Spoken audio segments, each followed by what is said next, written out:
জানিয়ে দেব এই মুহূর্তে হাতে পাওয়া সর্বশেষ গুরুত্বপূর্ণ আপডেট বাংলা সংবাদ। শুরুতেই থাকছে যেভাবে ভারতে পালিয়ে যান আওয়ামী লীগের সাধারণ সম্পাদক ওবায়দুল কাদের। ছাত্র জনতার গণঅভ্যুত্থানে শেখ হাসিনার নেতৃত্বাধীন সরকারের পতনের পর সাবেক মন্ত্রী, এমপি সহ আওয়ামী দোসরদের অনেকেই দেশ ছাড়তে মরিয়া। দালাল সিন্ডিকেটের সহায়তায় কেউ কেউ ভারতে ঢুকতে কোটি কোটি টাকাও দিয়েছেন, তবে ২০ লাখের নিচে কেউ ঢুকতে পারেননি। কেউ আবার খুইয়েছেন মোটা অঙ্কের নগদ অর্থ এবং ডলার, কাউকে দিতে হয়েছে জীবন। তবুও ভারতে পালিয়ে যাওয়ার মিছিল যেন থামছে না। এই সুবাদে ভারতে বাংলাদেশ সীমান্তের বিভিন্ন পয়েন্টে থাকা চিহ্নিত দালালরা ফুলে ফেঁপে উঠেছেন। প্রিয় দর্শক, ওবায়দুল কাদের বিভিন্ন সময় তার বক্তব্যে বলেছিলেন তিনি কখনো পালাবেন না, অথচ সেই ওবায়দুল কাদের ভারতে পালিয়ে গেছেন। ঠিক কিভাবে তিনি ভারতে পালালেন এ বিষয়ে থাকছে একটি তথ্যমূলক আলোচনার সঙ্গে থাকুন। এবারে জানাবো আনন্দবাজারের প্রতিবেদন, বাংলাদেশিদের ভিসা দেওয়ার বিষয়ে ভারতের যে সিদ্ধান্ত। বাংলাদেশের পরিবর্তিত রাজনৈতিক প্রেক্ষাপট এবং আপৎকালীন বা চিকিৎসার প্রয়োজন ছাড়া আপাতত বাংলাদেশি নাগরিকদের জন্য কোনো ভিসা না দেওয়ার সিদ্ধান্ত নিয়েছে ভারত। পরিস্থিতি স্বাভাবিক হলে বিষয়টি পুনর্বিবেচনা করবে দেশটি। জানাবো দুঃসংবাদ, চট্টগ্রামের তেলবাহী জাহাজে ভয়াবহ অগ্নিকাণ্ড। চট্টগ্রামের কর্ণফুলী জেলার ডলফিন জেটিতে বাংলার জ্যোতি নামের একটি তেলবাহী জাহাজে ভয়াবহ অগ্নিকাণ্ড ঘটেছে। আগুন নিয়ন্ত্রণে কাজ করছে ফায়ার সার্ভিসের ৮টি ইউনিট। সোমবার রাত ১১টার দিকে এই অগ্নিকাণ্ডের ঘটনা ঘটে। ফায়ার সার্ভিস এবং সিভিল ডিফেন্স চট্টগ্রাম কার্যালয়ের মোবিলাইজিং অফিসার কফিল উদ্দিন এ বিষয়টি নিশ্চিত করেছেন। এদিকে ডিবি হেফাজতে সুলতান মনসুর। কানাডা থেকে দেশে ফিরতে হজরত শাহজালাল আন্তর্জাতিক বিমানবন্দরের ইমিগ্রেশন থেকে আটক ডাকসুর সাবেক ভিপি সুলতান মোহাম্মদ মনসুর আহমেদ, তাকে ডিবি হেফাজতে নেওয়া হয়েছে। সোমবার ভোরে কানাডা থেকে দেশে ফেরার পর বিমানবন্দরের ইমিগ্রেশন থেকে তাকে আটক করে ডিবি পুলিশ হেফাজতে নেওয়া হয়েছে। জানিয়ে দেব তারেক রহমানের সব মামলা অন্তর্বর্তী সরকার প্রত্যাহার করবে আশা গয়েশ্বরের। বিএনপির ভারপ্রাপ্ত চেয়ারম্যান তারেক রহমানের বিরুদ্ধে অন্যায়ভাবে যেসব মামলা এবং সাজা দেওয়া হয়েছে সেসব মামলা সরকার প্রত্যাহার করবে বলে আশা প্রকাশ করেছেন বিএনপির স্থায়ী কমিটির সদস্য বাবু গয়েশ্বর চন্দ্র রায়। তিনি বলেন, আমি বিশ্বাস করি বর্তমান অন্তর্বর্তী সরকার উপলব্ধি করতে পারবেন যে রাজনৈতিক প্রতিহিংসা চরিতার্থ করবার জন্য খালেদা জিয়া এবং তারেক রহমানের প্রতি অবিচার করা হয়েছে। দীর্ঘদিন প্রবাসী থেকে তারেক রহমান দিনরাত পরিশ্রম করে জাতিকে সংগঠিত করতে সক্ষম হয়েছেন। তিনি আজকে বিএনপির সীমানা অতিক্রম করে জাতির নেতা হতে সক্ষম হয়েছেন। এবং সর্বশেষ জানাবো আন্তর্জাতিক সংবাদ, লেবানন জুড়ে ইসরায়েলের হামলায় নিহত আরও ১০৫। লেবানন জুড়ে হামলা অব্যাহত রেখেছে ইহুদিবাদী ইসরায়েল। সর্বশেষ হামলায় আরও শতাধিক মানুষ প্রাণ হারিয়েছেন এবং আহত হয়েছেন আরও ৩.৫ শতাধিক মানুষ। লেবাননের রাজনৈতিক নেতারা ইসরায়েলে এই হামলা এবং হত্যাকাণ্ডকে গণহত্যা বলে অভিহিত করেছেন। এতক্ষণ শিরোনাম শুনছিলেন, এবার বিস্তারিত। প্রিয় দর্শক, আপনি যদি এই চ্যানেলে নতুন হয়ে থাকেন, ভিডিওটি দেখতে দেখতে চ্যানেলটি সাবস্ক্রাইব করে আমাদের সঙ্গেই থাকুন। আর এই ভিডিও সম্পর্কে আপনি আপনার মূল্যবান মতামতটি কমেন্ট বক্সে জানিয়ে দিন। আর হ্যাঁ প্রিয় দর্শক, জানিয়ে দিন ভিডিওটি কোথা থেকে দেখছেন। যেভাবে ভারতে পালিয়ে যান ওবায়দুল কাদের। ছাত্র জনতার অভ্যুত্থানে শেখ হাসিনার নেতৃত্বাধীন সরকার পতনের পর সাবেক মন্ত্রী, এমপি সহ আওয়ামী দোসরদের অনেকেই দেশ ছাড়তে মরিয়া। দালাল সিন্ডিকেটের সহায়তায় কেউ কেউ ভারতে ঢুকতে কোটি কোটি টাকাও দিয়েছে, তবে ২০ লাখের নিচে কেউ ঢুকতে পারেনি। কেউ আবার খুইয়েছেন মোটা অঙ্কের নগদ টাকা এবং ডলার, কাউকে দিতে হয়েছে জীবনও। তবুও ভারতে পালিয়ে যাবার মিছিল যেন থামছেই না। এই সুবাদে ভারত বাংলাদেশ সীমান্তের বিভিন্ন পয়েন্টে থাকা চিহ্নিত দালালদের বেপরোয়া অবস্থা। অভিযোগ আছে ভিআইপিদের অনেকে পার হওয়ার সময় দুদেশের প্রশাসনের লোকজনদের সহায়তা নিয়েছেন।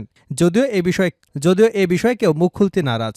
আওয়ামী দোসরদের সাজানো প্রশাসন হওয়ায় কৃতজ্ঞতা প্রকাশ করতে অনেকেই তাদের নির্বিঘ্নে দেশ ছাড়তে সব ধরনের সহায়তা দিয়েছে এবং এখনও দিচ্ছে। হাসিনা পালিয়ে যাবার পর ৫ই অগাস্ট মধ্যরাতে খোদ আওয়ামী লীগের সাধারণ সম্পাদক ওবায়দুল কাদের যশোর চলে যান। সেখানে তাকে গুরুত্বপূর্ণ একটি নিরাপদ স্থানে আশ্রয় দেওয়া হয়। পরদিন তিনি বিশেষ প্রহরায় সীমান্ত অতিক্রম করেন। বিষয়টি যশোর এবং বেনাপোলের বেশ কয়েকটি দায়িত্বশীল সূত্র নিশ্চিত করেছে, তবে তারা পরিচয় প্রকাশের কথা বলতে নারাজ।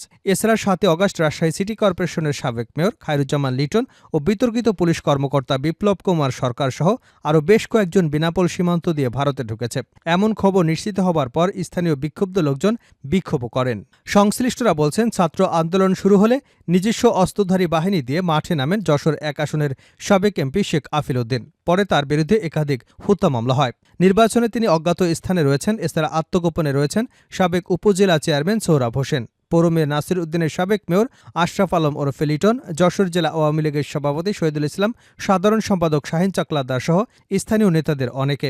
এদের বেশ কয়েকজন ইতিমধ্যে বেনাপোল সীমান্ত দিয়ে ভারতে পালিয়ে গেছে বলে এলাকায় গুঞ্জন উঠেছে। তবে বেনাপোল ছাড়াও বেশ কয়েকজন আওয়ামী লীগের নেতা পার্শ্ববর্তী পুটখালী ঘাট এলাকা দিয়ে ভারতে ঢুকেছে। তাদের কেউ কেউ পুটখালীর দালাল সর্দার হিসেবে পরিচিত নাসিরের সহায়তায় দেশ ছাড়তে সক্ষম হয় বলে জানা গেছে। অনেক আগে থেকে এই ঘাঁটিটি ঘুড়পাচারের জন্য ঘাট হিসেবে পরিচিত। এছাড়া রঘুনাথপুর এলাকার দালাল বাদশাহ মল্লিক এবং কলারোয়া সীমান্তের ভাদিয়ালি ঘাটের চান্দার চন্দনের সহায়তায়ও অনেকে ভারতে ঢুকেছে। আওয়ামী লীগের লোকজনকে সীমান্তের ওপারে সহায়তা করেছে কুখ্যাতীয় ভারতীয় দালাল গৌতম দাস এবং বাবুরাম। বাংলাদেশিদের ভিসা দেওয়ার বিষয়ে ভারতের যে সিদ্ধান্ত, বাংলাদেশের পরিবর্তিত রাজনৈতিক প্রেক্ষাপট এবং আপৎকালীন ও চিকিৎসার প্রয়োজন ছাড়া আপাতত বাংলাদেশি নাগরিকদের অন্য কোনো ভিসা না দেওয়ার সিদ্ধান্ত নিয়েছে ভারত। পরিস্থিতি স্বাভাবিক হলে বিষয়টি পুনর্বিবেচনা করবে দেশটি। গতকাল রবিবার ভারতের পররাষ্ট্র মন্ত্রণালয় এই সিদ্ধান্তের বিষয়টি জানিয়েছে। ভারতীয় সংবাদ মাধ্যম আনন্দবাজারের প্রতিবেদনে এ তথ্য জানানো হয়। ভারতের স্বরাষ্ট্র মন্ত্রণালয়ের মুখপাত্র রণধীর জয়সওয়াল বলেন, আপাতত বাংলাদেশিদের চিকিৎসা এবং জরুরি প্রয়োজনে ভিসা দেওয়া হচ্ছে। যখন বাংলাদেশের পরিস্থিতি স্বাভাবিক হবে তখন পূর্ণ মাত্রায় কাজ শুরু করবে এবং ভিসা প্রদানও স্বাভাবিক হবে। শেখ হাসিনার সরকারের পতনের পর বাংলাদেশি নাগরিকদের ভিসা পরিষেবা বন্ধ করে দেয় ভারত। বাংলাদেশের অশান্ত পরিস্থিতিতে ভারতীয় দূতাবাসের বহু কর্মীকে ভারতে ফিরিয়ে নেওয়া হয়। পরে পরিস্থিতি কিছুটা স্বাভাবিক হলে ভারতীয় ভিসা কেন্দ্রগুলো পুনরায় কাজ শুরু করে। তবে দিনের পর দিন অপেক্ষা করে ভিসা না পেয়ে ঢাকার ভারতীয় ভিসা প্রদান কেন্দ্রে বিক্ষোভও দেখান অনেকে। এর জেরে ফের ব্যাহত হয় কাজ। এই প্রেক্ষিতে বাংলাদেশের নাগরিকদের ভিসার আবেদনের ক্ষেত্রে নিজেদের অবস্থান স্পষ্ট করল ভারত। এদিকে ভারতীয় দূতাবাস এবং ভিসা কেন্দ্রগুলোতে বাড়তি নিরাপত্তা দেওয়ার পর সেন্টারগুলো থেকে আবারও জরুরি ভিত্তিতে পরিষেবা দেওয়া শুরু করে। ভারতীয় ভিসা আবেদন কেন্দ্র জানিয়েছে, প্রাথমিকভাবে ভিসা সেন্টার খুলেছে ঢাকা, রাজশাহী, চট্টগ্রাম, সিলেট এবং খুলনার। তবে এখনই সকলে ভিসা পাবে না। কেবলমাত্র যারা চিকিৎসার জন্য যাবেন তাদেরকেই জরুরি ভিত্তিতে দেওয়া হবে অগ্রাধিকার। এক বিজ্ঞপ্তিতে ভারত জানিয়েছে, বাংলাদেশের পরিস্থিতি এখনও স্বাভাবিক নয়। আইনশৃঙ্খলা পরিস্থিতি স্বাভাবিক হলে আবার ভিসা প্রদানের বিষয়টি আগের মতো হয়ে যাবে। আপাতত শর্ত সাপেক্ষে বাংলাদেশের ভিসা প্রদান করা হবে। চট্টগ্রামে তেলবাহী জাহাজে ভয়াবহ আগুন। চট্টগ্রামের কর্ণফুলী নদীর ডলফিন জেটিতে বাংলার জ্যোতি নামের একটি তেলবাহী জাহাজে ভয়াবহ অগ্নিকাণ্ড ঘটেছে। আগুন নিয়ন্ত্রণে ফায়ার সার্ভিসের ৮টি ইউনিট কাজ করে যাচ্ছে। সোমবার সকাল ১১টায় এই অগ্নিকাণ্ডের দুর্ঘটনা ঘটে। ফায়ার সার্ভিস এবং সিভিল ডিফেন্স চট্টগ্রাম কার্যালয় মোবিলাইজিং অফিসার কফিল উদ্দিন কালবেলাকে বিষয়টি নিশ্চিত করেছেন। তিনি বলেন, ১১টায় আগুন লাগে। প্রথমে ফায়ার সার্ভিসের ২টি টিম আগুন নেভাতে আসে, কিন্তু আগুনের ভয়াবহতা বৃদ্ধি পাওয়ার পর ৬টি টিমকে যুক্ত করা হয়। বর্তমানে ৮টি টিম কাজ করছে। কিভাবে আগুনের সূত্রপাত হয়েছে তা এখনও জানা যায়নি, পরে জানানো হবে। এ রিপোর্ট হাতে আসা পর্যন্ত আগুন নিয়ন্ত্রণে আসেনি। ডিবি হেফাজতে সুলতান মনসুর।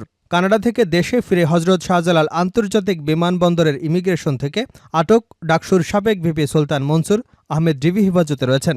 সোমবার ভোরে কানাডা থেকে দেশে ফেরার পর বিমানবন্দর ইমিগ্রেশন থেকে তাকে আটক করে ডিবি পুলিশ হেফাজতে নেওয়া হয়েছে।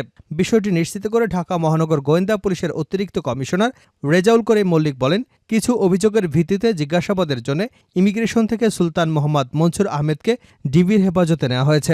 আমরা তাকে জিজ্ঞাসাবাদ করব এবং কোথায় কি অভিযোগ আছে তা যাচাই বাছাই করব। সুলতান মনসুরের পরিবার জানিয়েছে, দীর্ঘদিন ধরে সুলতান মনসুর যুক্তরাজ্য, যুক্তরাষ্ট্র এবং কানাডায় ভ্রমণে ছিলেন। ছাত্র আন্দোলনের অনেক আগে থেকেই তিনি দেশের বাইরে ছিলেন। তার বিরুদ্ধে এখন পর্যন্ত কোনো মামলা হয়নি। লেবানন জুড়ে ইসরায়েলের হামলায় নিহত ১০৫। লেবানন জুড়ে হামলা অব্যাহত রেখেছে ইহুদিবাদী ইসরায়েল। সর্বশেষ হামলায় আরও শতাধিক মানুষ প্রাণ হারিয়েছেন, আহত হয়েছেন আরও ৩৫০ শতাধিক মানুষ। লেবাননের রাজনৈতিক নেতারা ইসরায়েলি হামলাকে গণহত্যা বলে উল্লেখ করেছে।